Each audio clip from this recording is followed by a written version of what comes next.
Are historical Black colleges and universities still necessary? I think a better question would be, does it still make sense in 2020 to designate race and skin color as the most important and defining aspect of a person's identity? Now, there was a time when HBCUs were needed when racial discrimination prevented Black people from attending other institutions.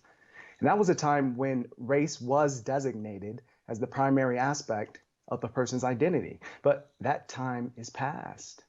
And we rightly look back at that time as a stain on the history of our country. So for me, it doesn't make sense to perpetuate the very ideas that governed racial discrimination, ideas that were inherently divisive, ideas that promoted segregation, ideas that made it necessary for HBCUs to exist in the first place. Now, if we're going to truly move into a post-racial society where people are judged not by the color of their skin, but by the content of their character, then it's time that we stop putting so much importance on race. HBCUs, historically Black colleges and universities, are still as relevant as ever because of the surge of American racism. The origins of HBCUs lie in the fact that Black folk were not allowed to attend white schools for generations, for centuries.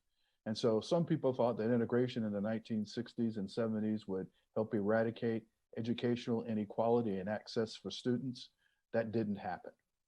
HBCUs are about self-worth, pride, empowerment, cultural enlightenment, safe harbor from the racism that is prevalent in our country.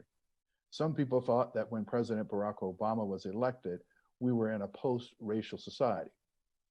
Donald Trump proved that was wrong. HBCU nurture and support Black students from the African diaspora in ways that predominantly white institutions cannot.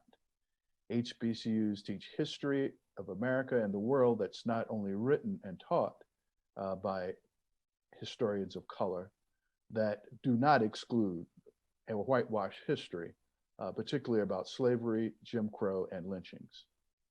HBCUs are a safe harbor from the explicit and implicit racism and biases that continue to exist, that at times is hidden from non-Black people because they can't see it. The racism that killed George Floyd is in plain sight, but there are structural racism that continues to exist in our educational system that cannot be seen with the naked eye, and that economic, health, and educational disparities are dealt with on HBCU campuses. Hello and welcome back to another Millennial Minute. I'm your host, Zaina Allen. You've already heard from our guests, Leonidas Johnson, writer and host of Informed Dissent podcast, and John Miller, a senior editor for The Undefeated. Now, gentlemen, why do you think so many Black students still gravitate towards historically Black colleges and universities? John. Well, part of the reason I think is the inequity that's inherent in our educational system. All right. And so, yeah, we could hope for a post-racial society, but it's not there yet. And so when you look at where children are coming from, where students are coming from, first generation students, or students who don't have the funding or maybe even the scores to get into some PWIs, the HBCUs are a safe harbor where they can go and continue to learn, continue to grow, whether it's as an athlete, a musician, as an artist, as an engineer, or as a pre-med or a pre-law student, and in places where the culture matters. It's not just about race, it's also about culture.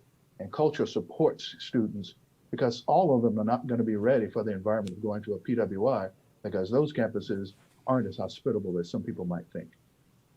And how about you, Leonidas? What's your take on why Black students continuously go to HBCUs? Yeah, I agree that there's that cultural element and there's this sort of group identity that a lot of Black people have, and they want that cohesiveness. And I know a lot of people that go to HBCUs, and that's what they say. They have that sort of connection with other people that go there. But you also have to think that most Black people don't go to HBCUs. So I think it's upwards of 90%. And so the idea that Black people are gravitating to HBCUs is not exactly accurate. And the idea that racism is driving people away from, the traditional colleges, I don't think is accurate either.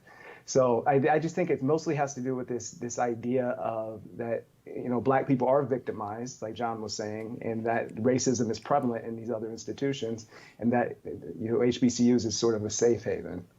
I can agree and understand with both of you guys. I as well am a product of an HBCU, so I'm a little biased here. But John, do you think that HBCUs prepare Black students enough for dealing with different kinds of people?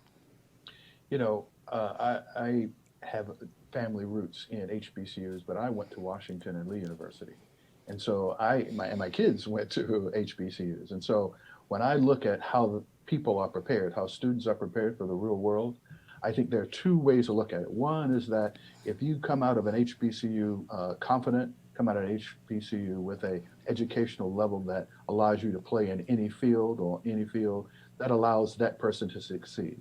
And I think that same kind of thing can happen at a PWI. But I also believe that it is up to the individual and it's up to the circumstances that they come from and the people who nurture them while they're in school and while they're out of school. And so I think it's individualized, but it's also a product of the culture of some of those schools that support each other. Yes. And Leonidas, a question for you. HBCUs, they're no longer all Black. So do you feel that they should be treated like any other school? I absolutely do. I think that the racial element needs to just be dropped completely. And, the idea that if you focus on race, that somehow gives you, some more cultural enrichment, I think that's completely backwards. Because you think about what it did in the past, when people focused on racial identity, that was the underpinnings of racism itself. So you have these ideas that we need to be separate and segregated, or that Black people need their own space, their own safe space for cultural identity, and they can't get that with other white people. That's the same idea that underlies segregation, that you have white people over here and you have Black people over here, and if you put them together, then the outcomes aren't as good. And so I think that is an issue. And if we're ever going to move past that, we have to start de-emphasizing the entire idea of racial identity. Now, do you gentlemen both think that HBCUs will still be around in 20 years? John, how about you? Yeah, they'll be around. They'll be around because, you have the United Negro College Fund, you have the Thurgood Marshall Fund, and you will also have racism in America. And so I think the whole idea that it's not a zero-sum game. It's not like we can be integrated or not integrated. I think there's a middle ground there. And I think generationally, we're seeing that middle ground, right? Because there are more white students going to HBCUs, because there are more Black students going to PWIs. And so I think generationally, culturally, it's going to take time for our country to go from 50, 60 years ago from segregation to total integration. And so we're on a timeline. The timeline is not at the end point yet. And I think what we're marching toward is more full integration, but we're not there yet. Mm-hmm. And how about you, Leonidas? Do you think HBCUs will still be around in 20 years?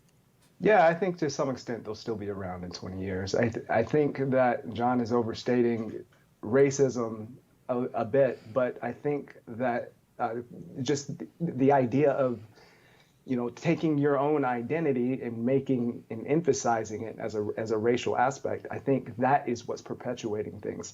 And so I think that HBCUs as themselves are just not as effective as other colleges. And when you stack them up, I think it's 5 that only have a 50% graduation rate. The top 5 HBCUs only graduate 50% of their students. So, the lower end HBCUs are probably going to fall off in the coming years.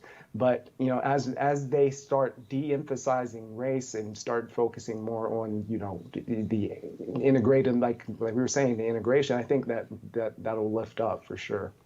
Understood. Completely understand. Well, thank you both for being here, and thank you all for watching. Have a great day. Thank you. Thank you.